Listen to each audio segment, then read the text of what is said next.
Bienvenido y tenés el uso de la palabra. Bueno, muchas gracias. La verdad que es un honor, un privilegio, un placer estar con ustedes. Les agradezco la presentación, primero la invitación y el espacio. Espero que efectivamente esté a la altura y también los felicito por el espacio que han generado.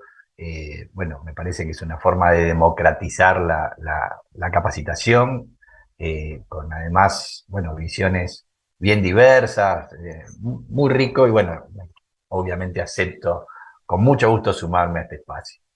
Agradezco la presentación que hicieron, que fue, bueno, demasiado para mí.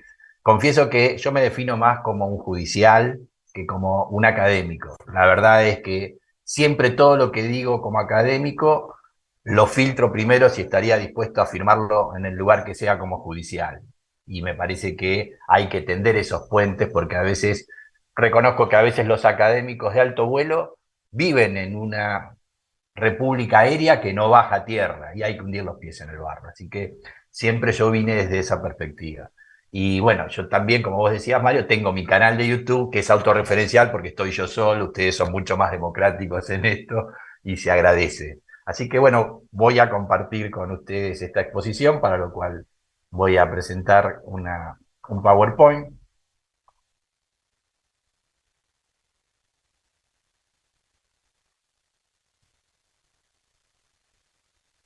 Bueno, esta es la portada que ustedes me hicieron, lo cual, bueno, la verdad que también le agradezco, que es muy buena publicidad. La historia es que en este tema de disponibilidad de la acción, gestión de conflictos y persecución penal estratégica, bueno, es traer la justicia al siglo XXI, de la mano del Ministerio Público Fiscal, que es el motor en estas reformas que se vienen y que son imparables. América Latina tiene un problema social que es la delincuencia. Desde más o menos 2005 para acá, Latinobarómetro, que es una ONG chilena que usa el mismo método que usa un análogo en Europa, mide con encuestas de opinión cuál es el principal problema social y desde ahí en adelante en todos los países de la región, si no está primero por alguna coyuntura hay otro segundo o lo que sea, pero siempre el primer problema es la delincuencia. Y eso probablemente, como dice don Elías Carranza, un sociólogo que fue director de ILANUT, el organismo de Naciones Unidas para la lucha del delincuente y justicia penal, que está en Costa Rica, esa sede, él marca que el problema es la inequidad. Y si esa explicación es razonable, podría bien serlo, porque en América Latina el 20% más rico tiene ingresos casi 20 veces superior que el 20% más pobre. Esto lo mide el coeficiente de Gini. Si googleamos un planiferio con coeficiente de Gini, vamos a ver que América Latina es el continente más desigual por estas inequidades y que lo más equitativo es los países nórdicos. Y ahí tienen 60 presos cada 100.000 habitantes. Con lo cual cierran cárceles, Holanda se las está alquilando a Bélgica y algunas se están usando como campos de refugiados. Con lo cual ahí la teoría de don Elías Carranza parece tener asidero. La cuestión es que, bueno, es un problema, indudablemente la seguridad pasó a las portadas de los diarios, ¿no? Como antes estaba en la sección policiales, hoy está en primer lugar. Y frente a la inseguridad, bueno, los estados reaccionan con mano dura, o al canto de sirena. Y hoy, bueno, si vemos las estadísticas de Argentina, SNEP es quien las mide, la estadística oficial del Ministerio de Justicia, habla que en 2012 este era el número de presos, en 2015 76.000, en 2018 103.000, y la del 2021, el 31 de diciembre de 2021 teníamos 114.000 presos. Superamos, bueno, ya desde hace algunos años, el umbral de los 100.000 personas detenidas. En 9 años sumamos a los que teníamos en 2012 51.000 presos más. Obviamente, ¿hasta dónde vamos a llegar con esto? Y la pregunta es si esto que venimos haciendo mejora los estándares de seguridad ciudadana o no. Estamos en 249 presos cada 100.000 habitantes. En el proceso estábamos en 65 presos cada 100.000 habitantes, o sea, estábamos en cifras escandinavas. Bueno, nuestras cárceles nunca fueron las escandinavas, ¿no? En cuanto a prestaciones de cumplimiento de derechos humanos. Pero bueno, la mano dura, bueno, Pavanini decía que viene un poco de Estados Unidos como moda, como la costumbre de tomar Coca-Cola, todo se expande. Solamente ellos pueden tener 1.675.000 presos, llegaron a 2.300.000 presos, y la ratio que no se equipara es la de 100.000 habitantes, hoy tiene 505 personas presas cada 100.000 habitantes. Hoy lidera El Salvador, con 605 presos cada 100.000 habitantes. Esto lo pueden ver en World Prison Brief, que bueno, la página permite ver estas estadísticas que se nutre de la información que les suministran los países, ¿cierto? Bueno, y si vemos que Cuba tiene 510 presos cada 100.000 habitantes, en definitiva no hay un problema de ideologías acá. Esto no es, la mano dura no es ni de derecha ni de izquierda. Y este es un tema que tenemos que considerar. Ahora, la Comisión Interamericana de Derechos Humanos nos orienta. Este es uno de los documentos, uno de los más importantes en materia de prisión preventiva. Es un documento del 2013, el informe sobre el uso de la prisión preventiva en las Américas, que va a decir que resulta políticamente irresponsable el que los estados eludan su deber de adoptar políticas públicas integrales en materia de seguridad ciudadana mediante la simple adopción de medidas populistas de corto plazo que además son fiscalmente insostenibles. Se está refiriendo a la prisión preventiva, es cierto, el documento trabaja sobre ese eje, pero esto es aplicable a todo el sistema de represión penal. ¿Y qué es fiscalmente insostenible? Bueno, en nuestros estados claramente es fiscalmente insostenible. Tal vez no en Estados Unidos, donde, bueno, la industria del control del delito, de la que hablaba Neil Christie, funciona, y tienen cárceles privadas, y tienen, cada vez quieren hacer una cárcel y licitan y en 6 meses la tienen. Bueno, no sé si son, serían limpias, no sé si son sanas, porque también tienen Guantánamo. Pero bueno, ese es el modelo que hoy impera y hay que, bueno, lo que termina diciendo el sistema interamericano es que va contra los principios de la Carta de OEA, la Convención y la Declaración Americana. Y en ese mismo informe del 2013, la Comisión nos marca un camino de qué políticas públicas tenemos que adoptar. Va a decir que lo que se necesita es hacer prevención primaria, esto es programas de salud, programas de educación, de empleo, de formación para el respeto de los derechos humanos y construcción de ciudadanía democrática, a la población en general. Esto es dar proyectos de vida a la gente, a los habitantes de un país. Un segundo nivel que es prevención secundaria, que son medidas destinadas, focalizadas a personas o grupos en situación de vulnerabilidad, frente a la violencia y frente al delito, esto es, las poblaciones más marginales. Allí es donde hay que volcar mayor cantidad de recursos del Estado. Esto es lo que hizo Medellín, la ciudad que en su momento fue la más violenta del mundo y que invirtiendo en las mejores escuelas, los mejores medios de transporte, en esas zonas muy humildes, bueno, revirtió la situación y ahí es un modelo que se exporta como forma de urbanización. Y finalmente un tercer nivel, que es lo que supone la prevención terciaria, que es ya tener injerencia con acciones individualizadas y programas que están dirigidos a personas que ya tuvieron conflicto con la ley penal.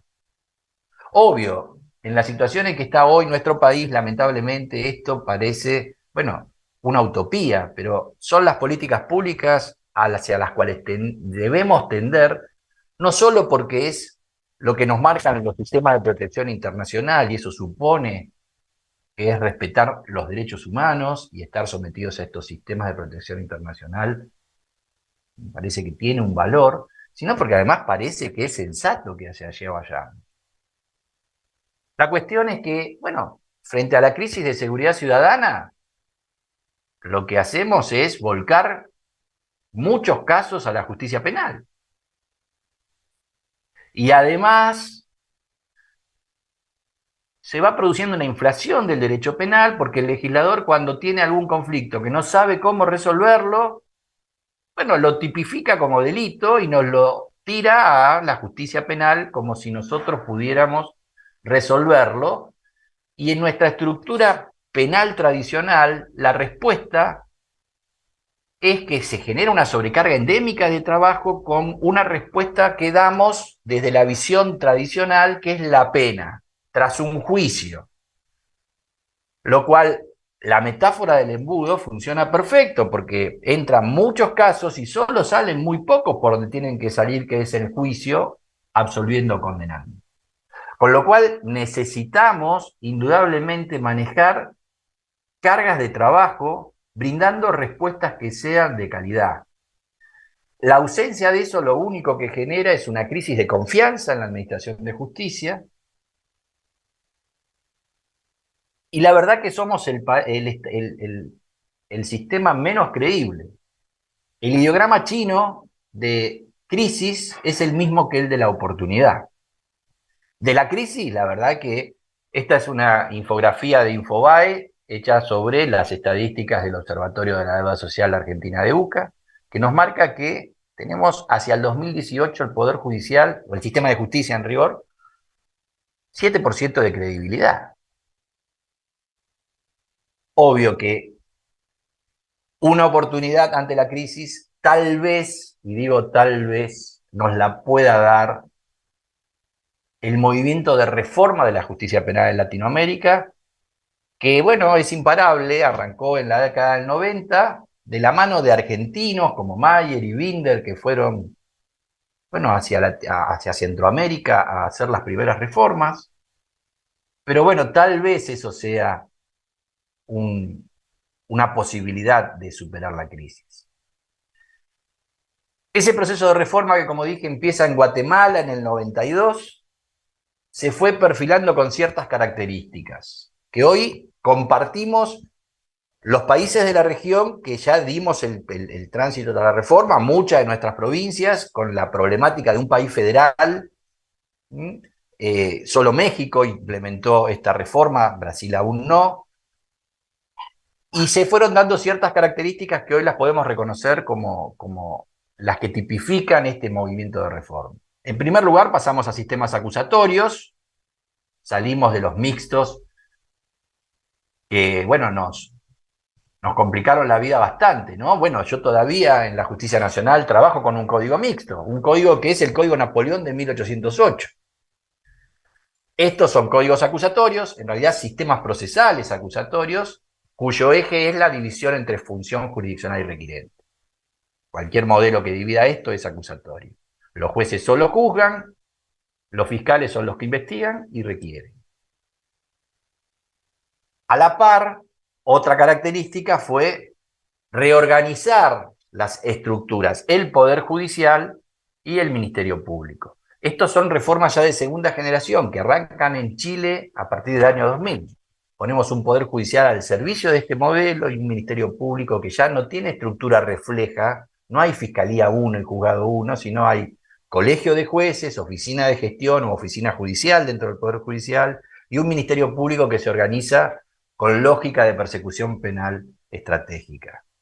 O sea que es rupturista 100%. A la par aparece esta idea de la oralidad, que lo que generó es que pasemos de sistemas solo acusatorios, donde solo se dividía la función jurisdiccional y requirente, a sistemas adversariales, que es una especie del género acusatorio. Y esa oralidad masiva arranca en la investigación penal preparatoria, que ahora siempre va a dirigir el fiscal, y termina con la última audiencia de ejecución. O sea, todo el proceso es por sistema de audiencias. Y eso que, bueno, en algún momento fue más tibio, los reformistas se fueron dando cuenta que mientras no desapareciera el expediente que pudiera consultar el juez, la causa, esto no se iba a poder generar como cambio. A la par, a partir de Chile 2000, con esa reorganización de estructuras, se da también otra división de funciones, entre la jurídica y la administrativa, con esto del colegio de jueces por un lado, que cumple solo la función jurídica, y la oficina judicial o de gestión de casos, que, bueno, se dedica a lo administrativo. Porque la búsqueda es lograr que tengamos gestiones eficientes en nuestro servicio de justicia. Y dentro de esa idea de gestión eficiente aparece la necesidad de dar respuestas de calidad.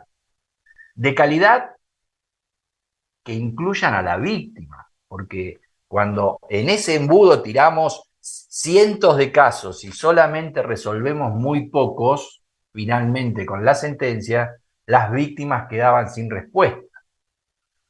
La idea es que la víctima debe tener una respuesta de calidad, porque eso va a hacer a la credibilidad de nuestro sistema y porque la víctima merece una respuesta. La tutela judicial efectiva también hay que respetarla. Aparece la idea del principio de oportunidad resignificado.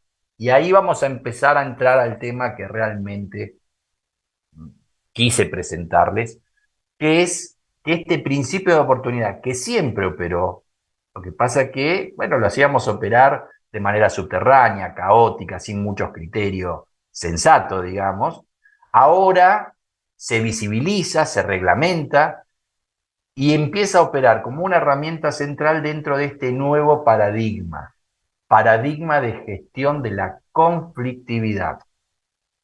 Nos hemos movido del paradigma del orden al de gestión de la conflictividad. Y ahí vamos a empezar a hacer foco en qué significa esto del paradigma de gestión. Como decía, tenemos una justicia penal que tradicionalmente concibió la respuesta de la pena tras un juicio en los distintos sistemas, primero por escrito en un inquisitivo, en el mixto con un oral, pero con una etapa que era por escrito y mantenía el expediente, y en estos sistemas adversariales la cosa empieza a modificarse porque hay que diversificar respuestas y eso es lo que aporta el principio de oportunidad en este nuevo esquema. La idea es diversificar respuestas y que sean eficaces. Con lo cual, a esta metáfora del embudo le tenemos que colocar válvulas de escape de modo tal que podamos manejar carga de trabajo y además en tiempos breves, que todos los casos medianamente logren llevar una respuesta que sea verdaderamente una respuesta de calidad. Y como decía Mario, a juicio llega poco, pero siempre llegó poco a juicio, cualquiera de los sistemas. La idea es que el Ministerio Público sea el que administre las cargas de trabajo utilizando esas válvulas de escape con criterio. Y el criterio lo brinda el concepto de persecución penal estratégica.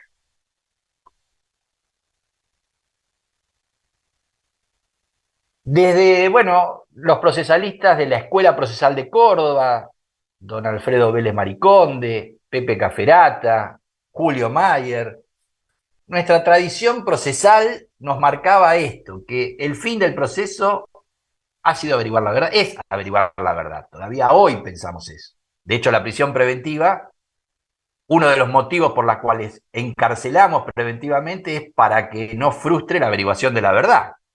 Tanto es eso que el fin del proceso de nuestra tradición procesal pasa por ahí. Y hoy, por ejemplo, Guatemala, que modifica el código en el 92, sigue con esa idea, porque, bueno, esto se fue modificando en capas geológicas el proceso de reforma en la región. El artículo 5 del Código de Guatemala hoy sigue diciendo que el fin del proceso es averiguar si un hecho señalado como delito se cometió, si la persona que estamos imputando participó en ese delito y finalmente lograr el pronunciamiento de la sentencia.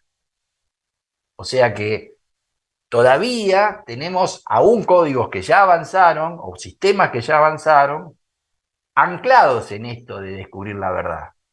Y la realidad es que esa idea de descubrir la verdad responde a la cultura inquisitiva, donde el modelo tradicional implicaba que, bueno, el proceso penal era una suerte de carrera de obstáculos, que había que ir saltando ciertas vallas, había que cumplir ciertos pasos procesales para poder llegar a juicio, y la sentencia era la forma normal de terminación del proceso.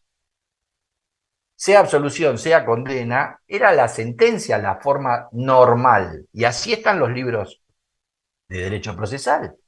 Todas las otras formas de terminación, que se llevaban el 95% de los casos, eran formas anormales.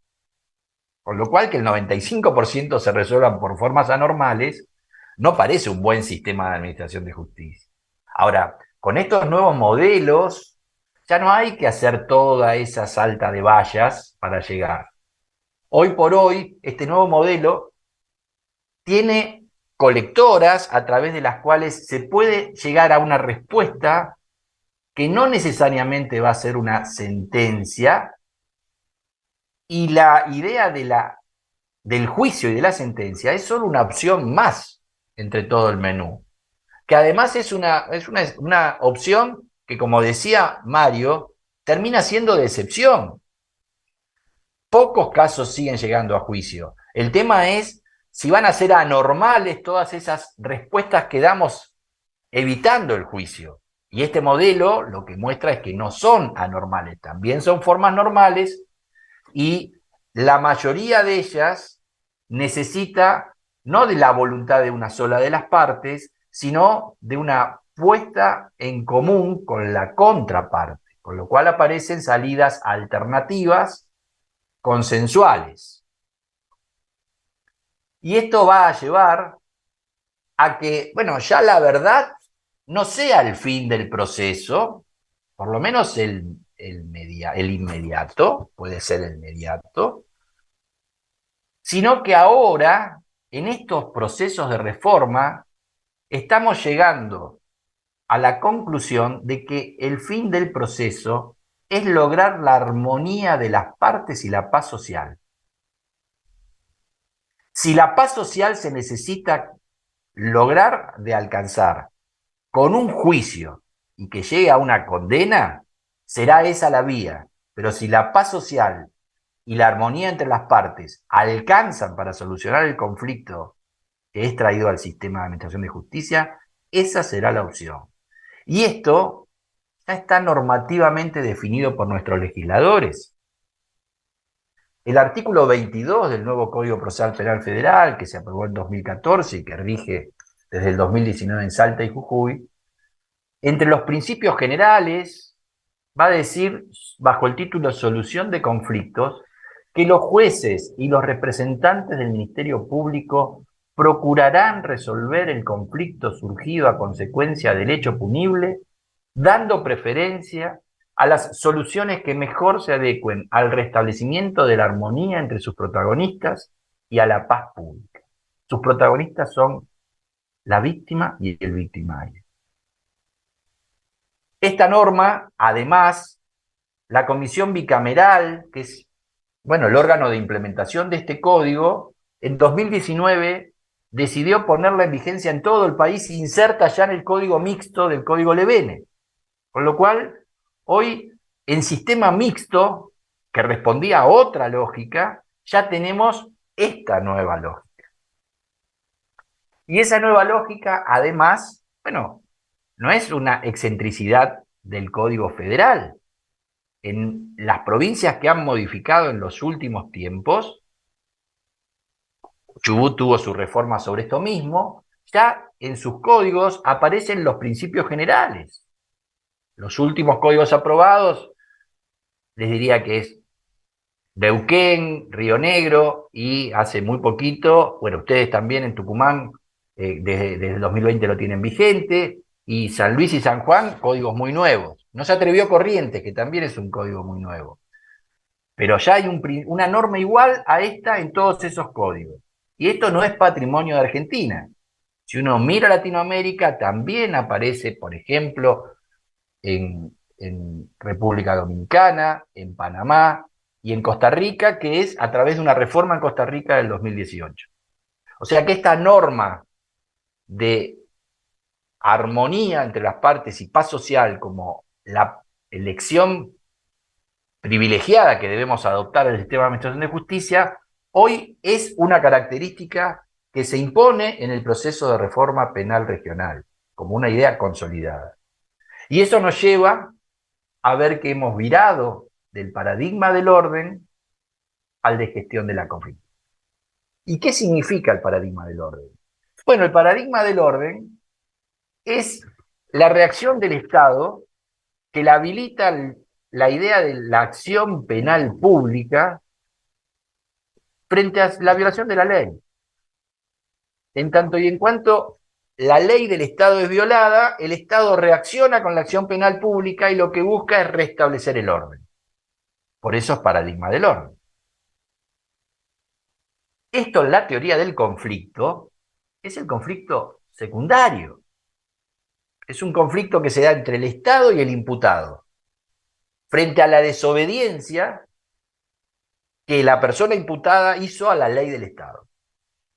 Por eso en ese modelo era lógico que la víctima fuera un convidado de piedra, y en sistemas inquisitivos además que el fiscal sea la quinta rueda del carro, porque el juez iba a ir a buscar la verdad y hacer justicia para restablecer el orden. El paradigma de gestión de la conflictividad, a la cual ya nos movimos en base a estas decisiones normativas, lo que busca es atender el conflicto primario de la teoría del conflicto, el conflicto que se da entre víctima y victimario. Por eso ahí el 22 del Federal y las normas concordantes con ella va a decir armonía entre las partes, que es lo que hay que buscar. Y esto que es un posicionamiento ideológico, bueno, no dimos gran debate sobre esto desde lo académico, pero los códigos terminaron decidiendo la cuestión, porque como vimos ya la podemos discutir desde otro ámbito, pero normativamente el paradigma de la gestión de la conflictividad es la que hoy nos rige. Y bajo esa lógica, el derecho penal inquisitorial, que era nuestra cultura inquisitiva, mutó al derecho penal del conflicto. Aquel se movía bajo el paradigma del orden y este se mueve bajo el paradigma de gestión de la conflictividad. Aquel expropió el conflicto a la víctima, porque el problema era entre el Estado y el imputado. Pero ya no va más, porque normativamente lo abandonamos. Este modelo parte de la intervención de la víctima en la gestión y en la solución del conflicto. Hay que atender el interés de la víctima, lo que no quiere decir que tengamos que hacer lo que la víctima quiere. Y esta sí es una posición personal. Creo que no tenemos que negar que el Ministerio Público pueda hacer valer un interés público preponderante. Hay ciertos casos donde, bueno, el conflicto puede trascender el problema personal entre víctima y victimario, involucrar a la sociedad que el Ministerio Público Fiscal representa conforme al 120. Esto hay que tener cuidado, el Código Federal, por ejemplo, en la conciliación no menciona al fiscal y hay jurisprudencia y posiciones doctrinarias donde va a decir que el fiscal no tiene nada que hacer en un conflicto que se soluciona por conciliación entre víctima y victimario. Yo creo que aun cuando la norma no lo diga, bueno, por el 120 tenemos que hacer valer en todo caso un interés público preponderante bien fundado en razones de política criminal. Podrá ser que el caso trasciende el interés de la víctima porque fueron maniobras pluriofensivas, porque por la personalidad del imputado y sus antecedentes, la conciliación no parece ser, por ejemplo, una solución acorde. En fin, hay varios argumentos de política criminal que pueden dar fundamento a esa oposición, aun cuando haya un acuerdo entre víctima y victimario que permitiera cerrar el caso. La cuestión es entonces que si el fin del proceso hoy es lograr la armonía entre las partes y la paz social, y eso se puede lograr a través de acuerdos, aparece un nuevo régimen procesal que es el procedimiento composicional. Ese proceso composicional gira alrededor de la idea de equidad, de acuerdo y de reparación. Pero no abandonamos el viejo proceso que era el proceso de conocimiento, que gira alrededor de la verdad, de la sentencia y de la pena. Son dos sistemas procesales que coexisten. Hay dos formas de proceso penal que coexisten. Que en principio deberíamos orientar a que los hechos muy graves, como teoría del caso, vayan hacia un proceso de conocimiento, por lo menos de parte del Ministerio Público Fiscal, y privilegiar esas salidas composicionales para los hechos que no son muy graves. Y cada uno de estos procesos van a tener sus reglas.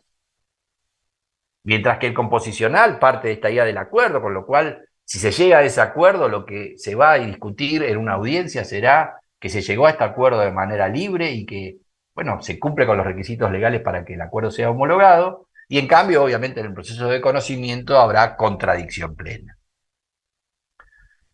Es probable que haya casos donde la paz social solamente pueda conseguirse a través de un proceso de conocimiento. Y entonces, en esos casos, la teoría del caso será ir por ese proceso de conocimiento. Puede ser que se comience con un proceso composicional, intentando ese proceso, esas reglas de juego del composicional, que no se llegue a un acuerdo. Entonces el caso se recalcula y se redirigirá a un proceso de conocimiento. Pero la historia es que entonces el paradigma del orden, que era propio de ese derecho penal inquisitorial, fue abandonado, y en ese tenía mucha lógica el principio de legalidad procesal. O sea que todo delito tenía que ser perseguido y castigado, porque era la forma de restaurar el orden. Había habido desobediencia a la ley del Estado. Ahora, dentro de este derecho penal del conflicto, con el paradigma de gestión de la conflictividad como norte, es muy sensato pensar en el principio de oportunidad, que nos permite que aun cuando estemos frente a un delito, o no lo persigamos, o busquemos una respuesta alternativa diferente a la pena. En esto les aclaro que Ferraioli, por ejemplo, de quien no puede dudarse que pregona el sistema acusatorio, se opone al principio de oportunidad y sostiene un sistema acusatorio con principio de legalidad. Pero en Latinoamérica el principio de oportunidad está tallado a fuego. Y bueno, es una verdadera herramienta muy útil y eficaz para gestionar los conflictos.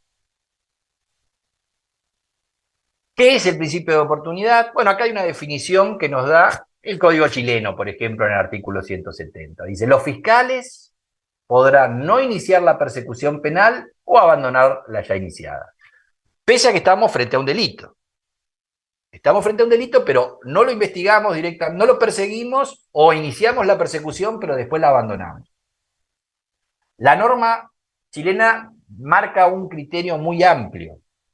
¿Cuándo puede hacer eso el Ministerio Público? Cuando es un hecho que no comprometiere gravemente el interés público.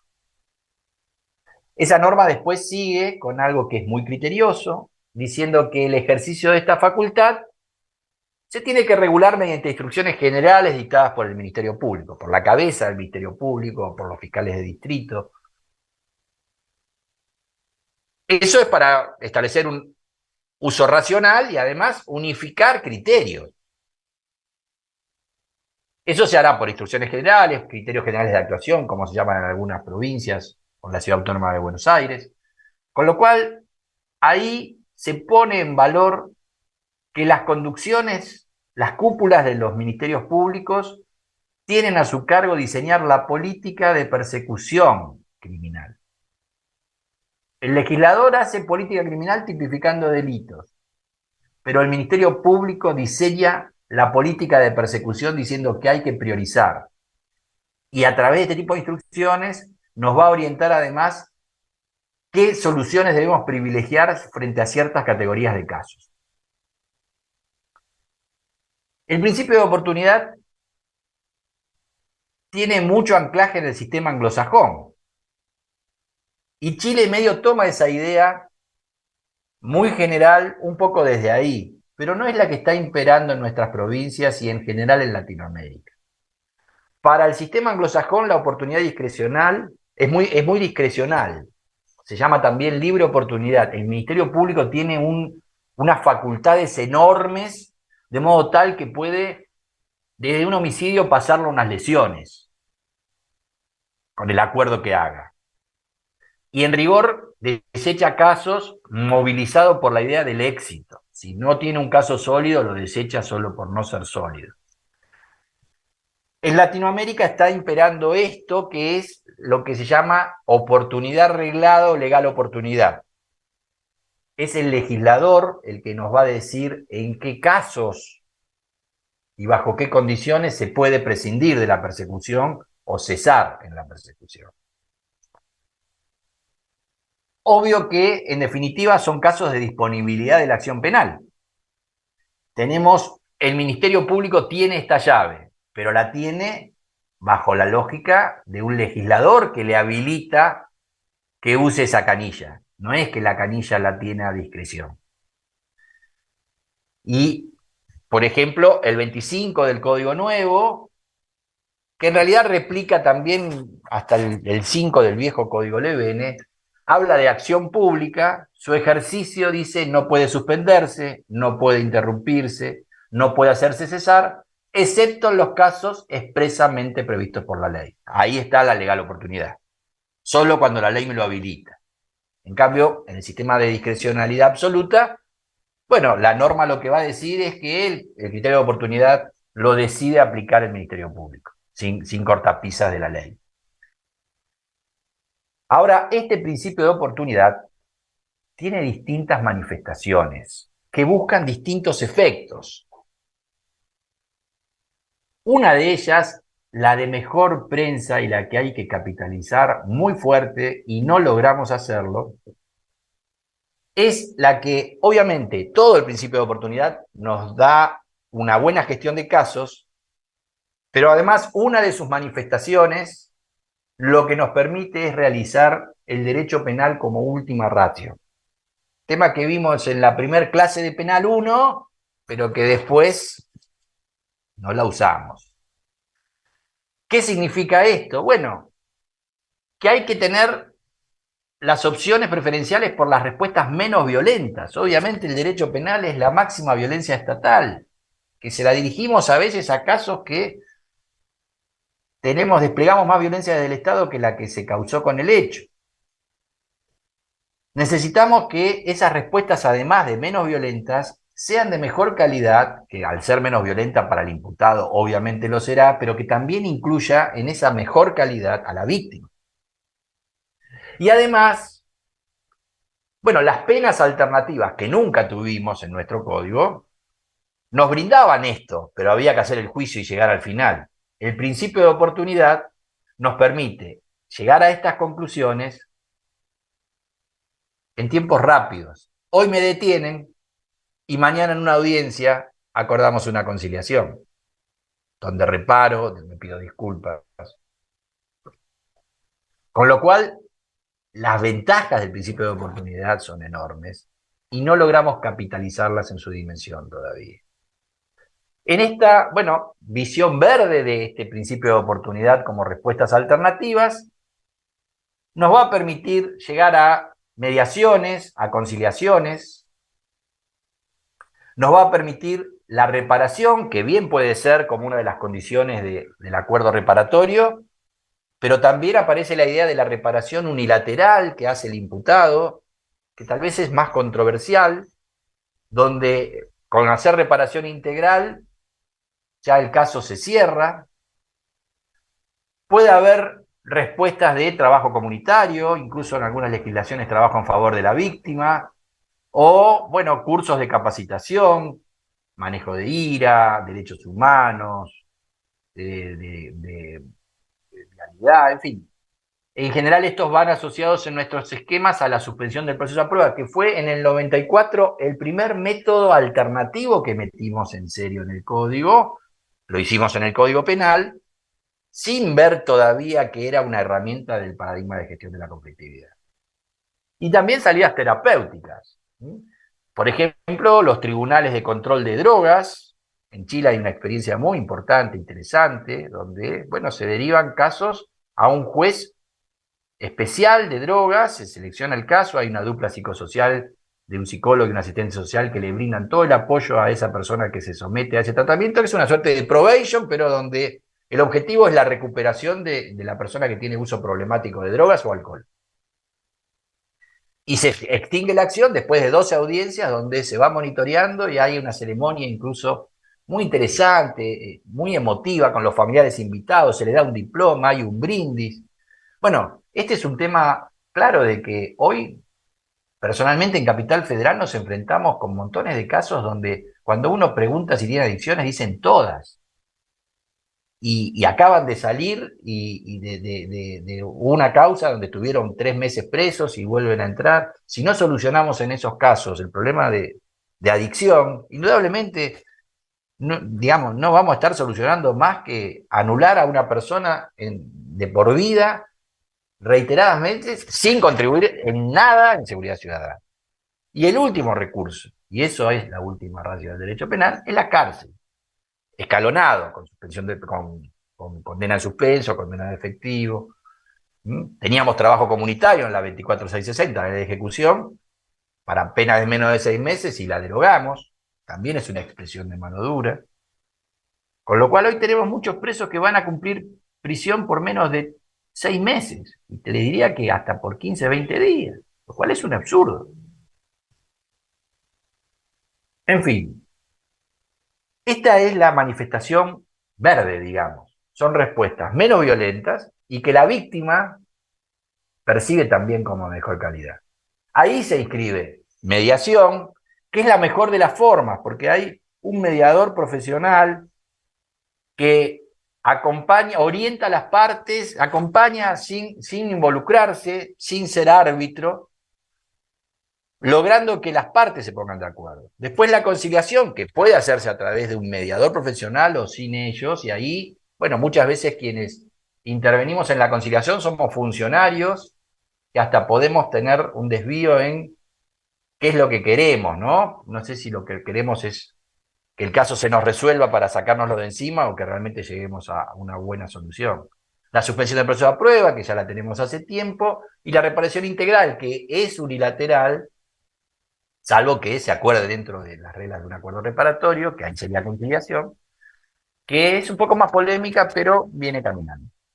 Esas serían las respuestas que nos ofrece el principio de oportunidad de mejor factura, las más plausibles, digamos, pero no son las únicas. Después aparecen otras manifestaciones, como esta, que simplemente no busca dar una respuesta menos violenta y de mejor calidad. Busca descomprimir carga de trabajo. Ahí aparece el principio de oportunidad estricto. Insignificancia o bagatela, pena natural, pena suficiente. Bueno, siguen en algunos códigos otros supuestos, como personas mayor de 70 o mujeres en gestación o en periodo de lactancia o, bueno, enfermos terminales. Son supuestos donde, bueno, en principio el Estado supone que no es necesaria la pena, con lo cual desecha el caso.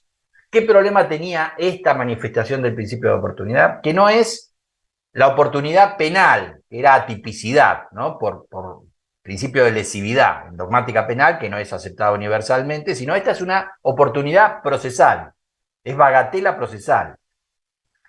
Bueno, el problema es que no le dábamos respuesta a la víctima. Al supermercado a que le habían sustraído mercadería con hurtos, le decíamos, bueno, no sé, a lo sumo vea qué hace, pero el Estado esto no le importa. ¿Cómo resolvimos eso? Bueno, con este instituto que tiene alguna controversia, que es la conversión de la acción. La pasamos de pública a privada y le dejamos a la víctima que siga per se.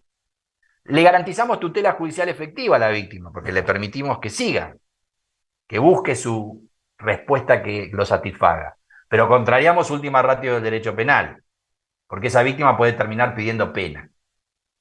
En fin, ese es un problema y ahí está la controversia del instituto, pero es la forma que encontró el proceso de reforma para satisfacer tutela judicial.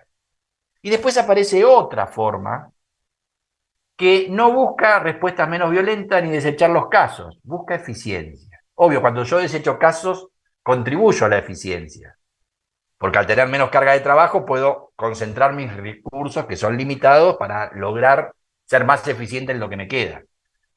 Pero estos institutos de oportunidad lo que buscan es eficiencia a través de estas técnicas especiales de investigación. Arrepentido o imputado colaborador, agente revelador, agente encubierto. Son institutos polémicos, que desde el punto de vista de una filosofía y desde la ética, bueno, el Estado puede usar este tipo de herramientas que son propias de los delincuentes, bueno, hay que ser pragmático. Las estructuras criminales, el delito complejo, se combate con esto o no se combate, porque no se llega. ¿Por qué este es principio de oportunidad?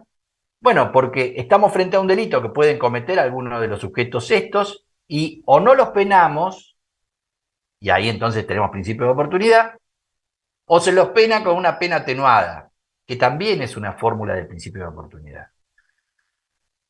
Y esa misma fórmula la vemos en ciertos procesos simplificados, como el juicio abreviado. Por ejemplo, para Alberto Bovino, el juicio abreviado es una forma de principio de oportunidad. ¿Por qué? Porque la lógica es que quien acepta el juicio abreviado, bueno, de alguna manera en la negociación se reduce la pena que le impondría o que se le solicitaría en un juicio hecho y derecho. Y en esa concesión de la persona imputada a aceptar las reglas del juicio abreviado, bueno, se compensa teóricamente con esa disminución en la pena. Yo ahí puse una señal de alerta porque yo nunca estuve muy convencido del juicio abreviado. Lo acepto bajo beneficio de inventario. Zaffaroni dice que pasamos del preso sin condena, del preso en prisión preventiva, al condenado sin juicio, y que, bueno, esto es otro problema, ¿no? A veces, no sé si el remedio es mejor o peor que la enfermedad. Así que ahí yo veo un problema, bueno, eh, muchas veces hay algunas acciones cuasi extorsivas de sometimiento donde el imputado acepta o acepta, digamos, con lo cual hay que tener mucho cuidado. En realidad, en todos los modelos consensuales, el, el tomo 4 de Alberto, del Derecho Procesal, de Alberto Binder, que se encarga de esto, marca muy claramente cuántos problemas podemos tener, ¿no? Que él dice, bueno, hay varias formas de llegar al consenso, desde la armonía es muy difícil porque por eso hay un conflicto, pero se puede terminar con armonía. El imputado le pide perdón a la víctima y la víctima las acepta. Por tolerancia, que es la mejor de las fórmulas, todos tenemos que ceder algo y ser tolerantes. Cuasi sometimiento, que termina él aceptándolo, pero dice no puede aceptarse de ninguna manera el sometimiento, porque eso ya no es un consentimiento libre. Y en este instituto del juicio abreviado yo noto que hay bastante de casi sometimiento y a veces no cuasi sometimiento. Así que eso lo dejo un poco para el debate. Ahora, yo les hablaba de persecución penal estratégica como la clave que el Ministerio Público Fiscal tiene que atender. Y la cuestión es que en el proceso de reforma regional, ya vamos por, bueno, hoy encarando reformas de cuarta generación, pero en la de tercera generación, primera generación solo cambiamos el código, lo pasamos a un acusatorio. Segunda generación, modificamos código, pero también estructura, Poder Judicial y Ministerio Público, jerarquizamos oportunidad y oralidad masiva. Tercera generación, una de esas características es que el Ministerio Público Fiscal impacte positivamente en seguridad ciudadana. Y eso es una idea que tradicionalmente es refractaria para nosotros, porque siempre sostuvimos, jueces y fiscales, que la seguridad no tiene nada que ver con nuestra función, que es un problema de las policías y por lo tanto del Poder Ejecutivo. Y estas reformas de tercera generación nos muestran que no, que tenemos que impactar desde el Ministerio Público en seguridad ciudadana. Claro que eso no significa policializar a los fiscales, sino que el Ministerio Público Fiscal tiene que interactuar con distintos agentes y desde con la municipalidad podar árboles y poner más iluminación, obviamente tener mapa del delito, con, bueno, asistencia social, organismos intermedios, trabajar en una mesa de diálogo permanente para ir tratando de ver cómo impacta en seguridad ciudadana. Y lo tiene que hacer con esta idea de política, de persecución penal estratégica que implica usar análisis político-criminal. Hoy todos los ministerios públicos modernos tienen una dirección de análisis político-criminal. Ahí les presento esa revista bueno, una revista de sistemas judiciales que edita Ceja y MESIP. Una de ellas es esta de análisis criminal, donde explica un poco, bueno, la tesis doctoral de Alberto Binder fue de análisis político-criminal. Y en esa lógica de análisis político-criminal aparece que tenemos que trascender el caso a caso. Para las garantías va el caso a caso, pero para la persecución penal estratégica de lograr eficacia y eficiencia, tenemos que trascender el caso a caso. Y hoy tenemos en los códigos instituciones como las investigaciones genéricas que nos permiten hacer investigaciones nutridos de casos individuales, pero tratando de entender el fenómeno criminal. Si no logramos entender el fenómeno criminal, no podemos abordarlo. Muchos de los delitos que nos aquejan son delitos de mercado.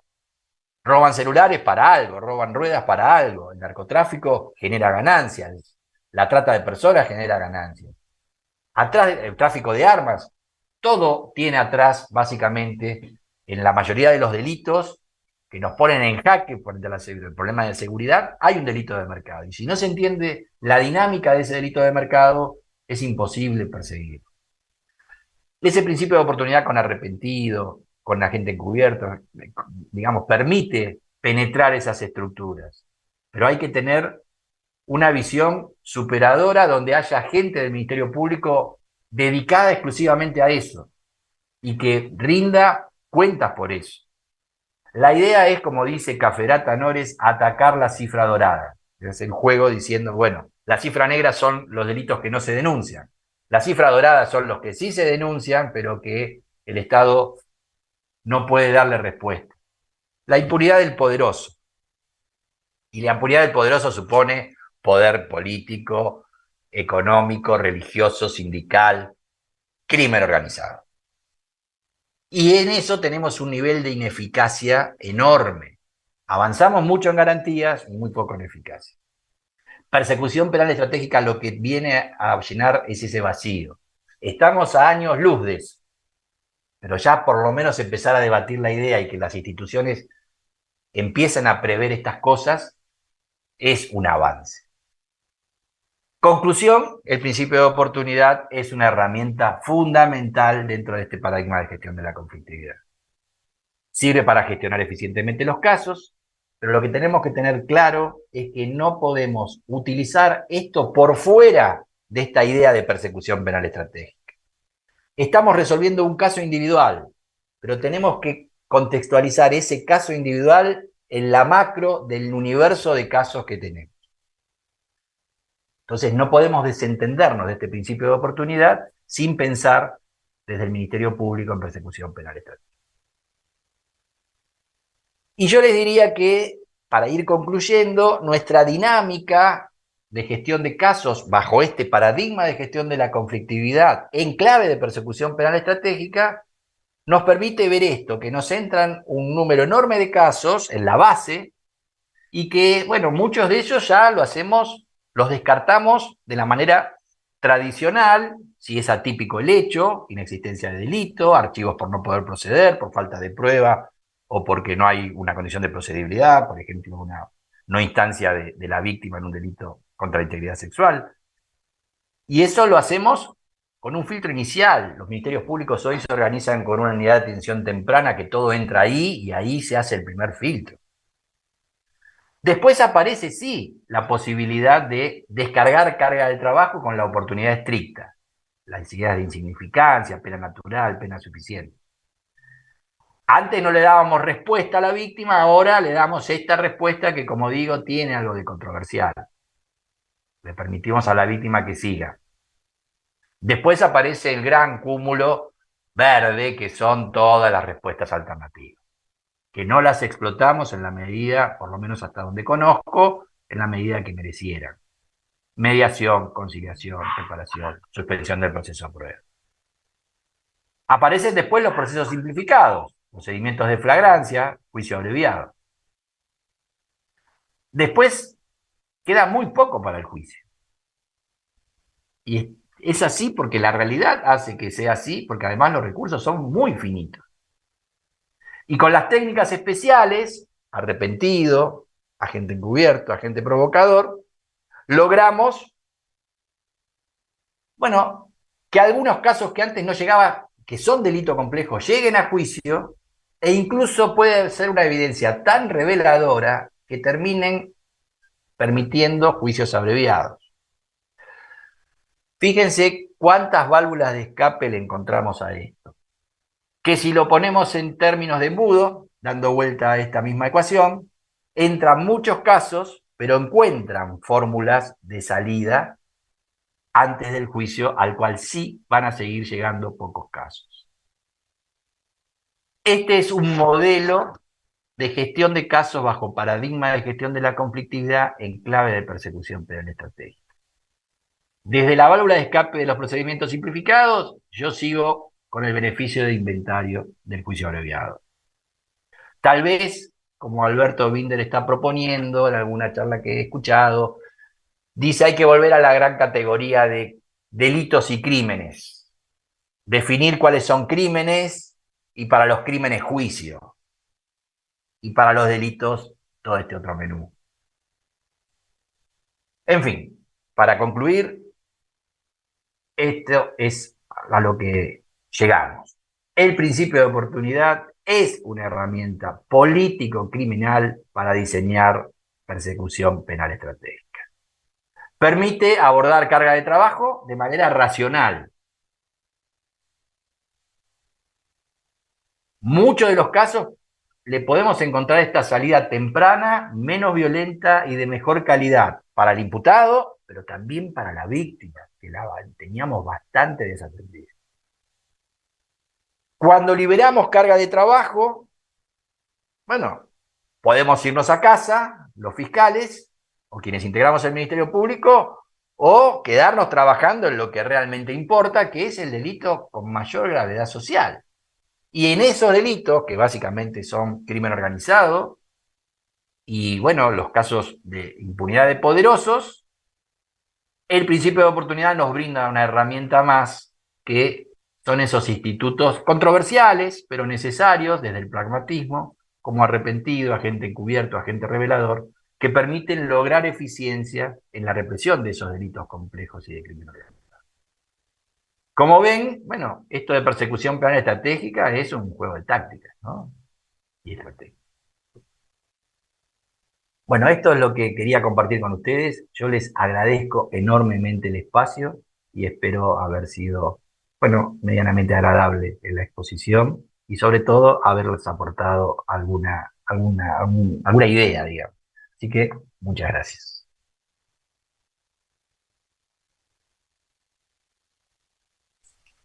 Bueno, Marcelo, la verdad que estuvo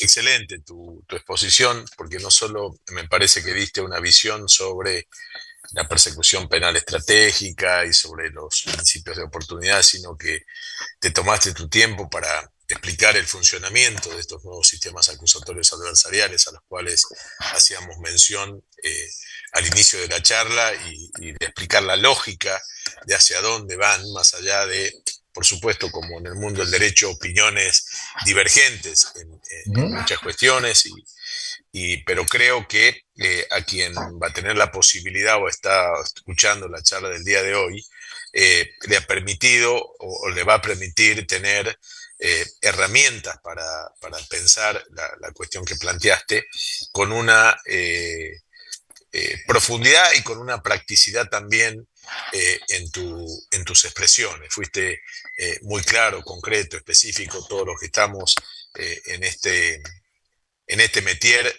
rápidamente, aunque no hagamos precisamente derecho procesal penal o derecho penal, entendemos o hemos entendido cuál es la lógica de tu exposición.